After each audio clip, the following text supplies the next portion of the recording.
যারা আগামী নির্বাচনে অংশগ্রহণ করবেন না তাদের কর্মীদেরকে ফেভার করার কোনো প্রয়োজন নেই। এরকম একটি অবস্থার পরও আইন শৃঙ্খলা বাহিনী বা আইন শৃঙ্খলা পরিস্থিতি আপ টু দা মার্ক হলো না বা মানুষের প্রত্যাশা মতো হলো না, এটা তো এক ধরনের কষ্টবোধ মানুষের মধ্যে রয়ে গেছে। সে জুলাই সনদটা ঘোষণা করা হোক এবং ঘোষণা করে যেখানে যেখানে ঐক্যমত্য হয় সেগুলো লিখে সব দল স্বাক্ষর করুক, সব জায়গায় ঐক্যমত্য হবে এবং সমস্ত বিষয়ে সবগুলো দল এক জায়গায় আসবে, এমনটি ভাবার বোধহয় খুব বাতুলতা হয়ে যাবে ইন্টেলেকচুয়ালি। সেটা যদি নিশ্চিত করে আমরা যদি তফসিলটা ঘোষণার দিকে যেতে পারি, দেখবেন এই হানাহানি, এই অনৈক্য, এই বিভাজন কোনোটাই থাকবে না। কারণ নির্বাচনের ট্রেনটা যদি লাইনে ওঠে, এই স্টেশন থেকে যদি ছেড়ে যায়, তখন সবাই কিন্তু ট্রেনে ওঠার জন্য কিন্তু খুব সচেষ্ট থাকবে।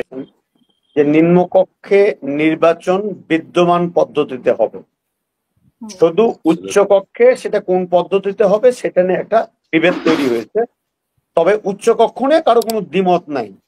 তবে আমার কেন জানি মনে হয় যে উচ্চ কক্ষ চালানোর মতো আর্থিক সক্ষমতা বা আদৌ কোনো প্রয়োজনীয়তা আছে কিনা, বা কিছু লোককে সেই জায়গায় দিয়ে মাথা ভারী প্রশাসন করার প্রয়োজনীয়তা আছে কিনা, এটা বোধহয় সরকার ভেবে দেখতে পারে। কারণ এটি নিয়ে বিরোধ তৈরি যদি হয়, তাহলে যেটি আমাদের সবচেয়ে বেশি প্রয়োজন সেটি হলো যে জাতীয় সংসদের নির্বাচন। এই নির্বাচন সুষ্ঠুভাবে সম্পাদন করার জন্য কিছু সংস্কার কিন্তু লাগবে। ভাই বলছিলেন যে কি কি সংস্কার হয়েছে, দেখেন কিছু দৃশ্যমান সংস্কার তো হয়েছে। দৃশ্যমান সংস্কার যদি না হয় 24-এর পরে, তাহলে কেন দলীয়ভাবে যখন এনসিপির একজন অপরাধী চিহ্নিত হয় তখন বহিষ্কার হয়, তার বিরুদ্ধে তদন্ত হয়। আবার বিএনপি গত 18 বছরে আওয়ামী লীগ বিশ্বজিৎকে হত্যা করেছে, লগি বইটা দিয়ে মানুষ মেরেছে, আরো অজস্র অপকর্ম করেছে। আপনি কি কখনো দেখেছেন আওয়ামী লীগকে স্বীকার করতে যে অপরাধ তাদের দলেরা করেছে?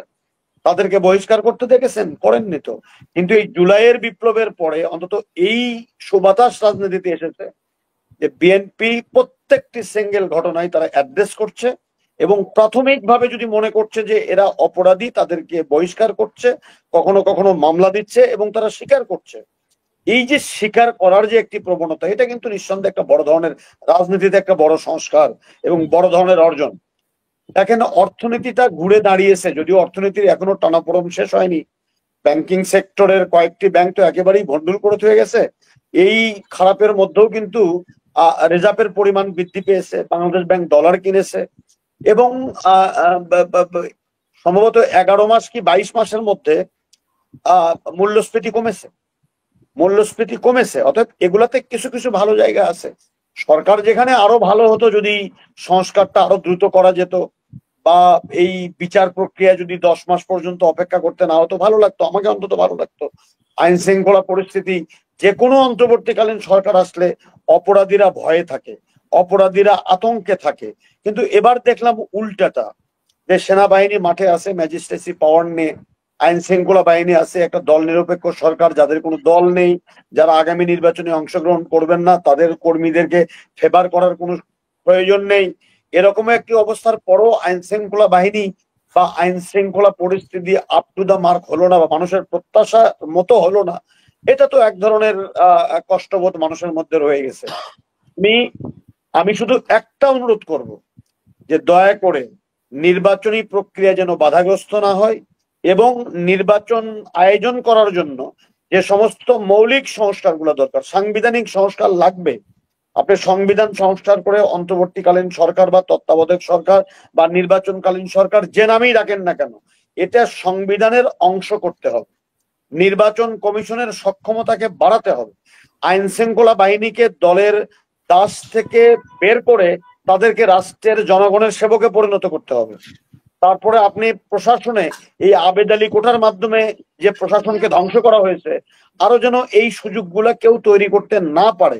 শিক্ষা প্রতিষ্ঠানগুলো দীর্ঘদিন ছাত্র সংসদ নেই, একটা নির্বাচিত সরকার ক্ষমতায় আসলে তারা যেন ছাত্র সংসদ নির্বাচন করে এবং জাতীয় নেতৃত্ব তৈরি হয়, ফিরে আসতে হবে। ব্যাংকিং সংস্কার কমিশনের মধ্য দিয়ে ব্যাংকের ডাইরেক্টররা যেন তাদের পৈতৃক সম্পত্তি মনে না করে ব্যাংক লুটপাট করতে না পারে, সেই ব্যবস্থাটা কিন্তু করতে হবে। টাকা পাচার রোধে যা যা কঠিন সংস্কার করা দরকার সেগুলো করতে হবে। কিন্তু প্রশ্ন হলো, সংস্কার তো একটি চলমান প্রক্রিয়া, 10 মাস চলে গেছে। নির্বাচনের একটি ঘোষণা ফেব্রুয়ারিতে হওয়ার কথা আছে, জুলাই মাস যাচ্ছে। আমি অনুরোধ করবো রাজনীতিবিদদেরকে, যারা আমার ভাই মিটিং এ যান, অন্তত দয়া করে আমাদের মেসেজ গুলো কনভে করেন। আমরাও 18 সনে মামলার আসামি হয়েছি, 24-এ লড়াই করেছি, 24-এ ছাত্র বন্ধুদের সাথে পতাকা লিগে রাস্তায় থেকেছি, ঘরে বসে থাকিনি। আমরা চাই যে অন্তত জুলাই মাসে জুলাই সনদটা ঘোষণা করা হোক, এবং ঘোষণা করে যেখানে যেখানে ঐক্যমত্য হয় সেগুলো লিখে সব দল স্বাক্ষর করুক। সব জায়গায় ঐক্যমত্য হবে এবং সমস্ত বিষয়ে সবগুলো দল এক জায়গায় আসবে, এমনটি ভাবার বোধহয় খুব বাতুলতা হয়ে যাবে।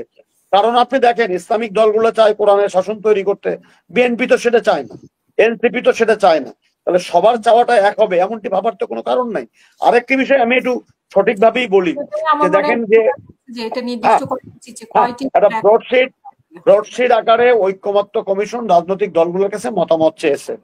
আমার ভাই বললেন যে বিএনপি অধিকাংশ মতে ঐক্যমত্য, কিন্তু আমরা কিন্তু এখন পর্যন্ত জানি না যে ওনারা কয়টা দাবিতে ঐক্যমত্য, জামাত কয়টাতে ঐক্যমত্য, এনসিপি কয়টাতে ঐক্যমত্য, বিএনপি কয়টা। এবং এভাবে যদি হাসিনা একটু শেষ করে যাচ্ছেন, যদি যে সমস্ত বিষয়ে সমস্ত দল ঐক্যমত্য পোষণ করেছে সেগুলোর একটা শর্ট ঘোষণাপত্র তো আমরা এখনই দিতে পারি, জাতি তো তাহলে এই বিভ্রান্ত থেকে রক্ষা পায় যে বিএনপি, জামাত, এনসিপি, 12 দলীয় জোট, আরো যারা যারা আছে, ধরেন ছাত্র অধিকার পরিষদ ইত্যাদি ইত্যাদি, গণ অধিকার পরিষদ, তারপরে এই যে আমাদের মাহমুদুর রহমান মান্না সাহেবের দল, তারপর আরো যারা আছে, সবাই মিলে কোন কোন দলে যদি 10টা হয়, 10টাই আপনি বলে দিতে পারি আমরা যে এই 10টাতে সমস্ত দল একমত হয়েছে। সেটাও কিন্তু একটি ভালো দিক। মানুষের গসিপ তৈরি করা বা প্যানিক তৈরি করা বা অপপ্রচার করা থেকে কিন্তু আমরা বিরত থাকতে পারি। বিএনপি দাবি করে যে আমরা অধিকাংশ সংস্কারে একমত হয়েছি, আমার ভাইও বললেন যে অধিকাংশ সংস্কারে। তাহলে অধিকাংশ সংস্কার যদি হয়ে থাকে তাহলে তো সমস্যা হওয়ার কথা নয়। তাহলে যেগুলো হয়েছে সেগুলো জাতিকে আমরা জানাই, জাতিকে আশ্বস্ত করি, সাংবাদিক বন্ধুরা জানুক। যেগুলো হয়নি সেগুলো নিয়ে আলোচনা চলুক, এবং সেই আলোচনা 14 দিন মিটিং হয়ে গেছে। আমি অনুরোধ করব সরকারকে, ঐক্যমত্য কমিশনকে, যে আপনারা পরিশ্রম করছেন, কাজ করছেন, জাতি আপনাদের এই অবদানটাকে শ্রদ্ধা ভরে স্মরণ করবে। দেখেন, এই 1 বছর পূর্তি উদযাপন করব আমরা 5 তারিখে, তার আগে আমাদের মধ্যে বিভাজন আমাদেরকে কিন্তু শঙ্কিত করে, আমাদেরকে আতঙ্কিত করে।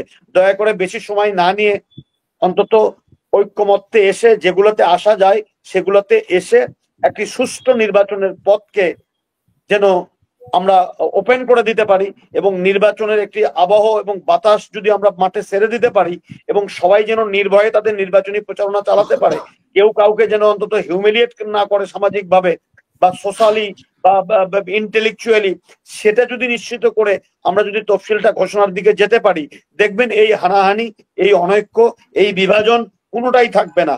কারণ নির্বাচনের ট্রেনটা যদি লাইনে ওঠে, স্টেশন থেকে যদি ছেড়ে যায়, তখন সবাই কিন্তু ট্রেনে ওঠার জন্য কিন্তু খুব সচেষ্ট থাকবে। আমি সেই আহ্বানটা করব, এবং আমার ভাই রেগুলার যাই ঐক্যমত্য কমিশনে, আমরা এরকম করে চিন্তা করি, অন্তত সেভাবে আপনারাও চিন্তা করবেন এবং জাতিকে একটি ভালো খবর দেবেন যে জুলাই সনদটা জুলাই মাসে হবে, এবং নির্ধারিত যে ডেটটি ফেব্রুয়ারিতে বা রোজার আগে নির্বাচন, সেই নির্বাচনের ট্রেনটা আপনারা অন্তত স্টেশন থেকে ফ্ল্যাগ উড়িয়ে আপনারা ছেড়ে দেবেন। সেই প্রত্যাশাটা আমি করতে পারি, যে আমরা যেন কোনোভাবে কোনো কারো পাল্লাই পড়ে, আমি যদি শব্দটা একটু খারাপ ভাষায়, কারো খপ্পরে পড়ে আমাদের এই 24-এর জুলাই বিপ্লবের মধ্য দিয়ে যে ঐক্যটা তৈরি হয়েছিল, সেই ঐক্যটা যেন বিনষ্ট না হয় কারো আচরণে, কারো কথায়, কারো কর্মকাণ্ডে। এবং কোনোভাবে আমরা এমন কোনো কিছু যেন না করি যে আমরা নির্বাচনের মধ্য দিয়ে, যে কাঙ্ক্ষিত নির্বাচন, প্রায় 3.5 কোটি তরুণ প্রজন্ম ভোটাধিকার প্রয়োগ করতে পারেন, অধীর আগ্রহে বসে আছে। তবে সেই ভোট অবশ্যই, আমি আবারও বলি, প্রয়োজনীয় সংস্কার, বিচার শুরু হয়ে গেছে অলরেডি। পতিত সরকারের প্রধানমন্ত্রী 6 মাসের জেল হয়ে গেছে। আবারও যে বিবিসি যে অডিও পরীক্ষা করেছে, এতে সর্বোচ্চ শাস্তি হবে, কোনো অসুবিধা নেই। কিন্তু নির্বাচনের যাত্রাটা যেন বন্ধ না হয়, নির্বাচনের আলোচনাটা যেন রুদ্ধ না হয়, এবং কোনো পক্ষ যেন নির্বাচনের এই আকাঙ্ক্ষা, জনমানুষের যে আকাঙ্ক্ষা, সেই আকাঙ্ক্ষার যেন রুদ্ধ করতে না পারে, সেজন্য রাজনৈতিক দলগুলো কাজ করবে।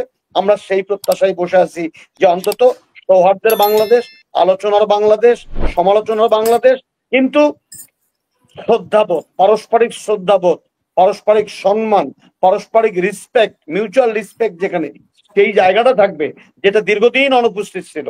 দয়া করে আমরা তার পুনরাবৃত্তি দেখতে চাই না। যদি আমরা সেটি করতে পারি তো সেটিই হবে জুলাই বিপ্লবের প্রকৃত অর্জন।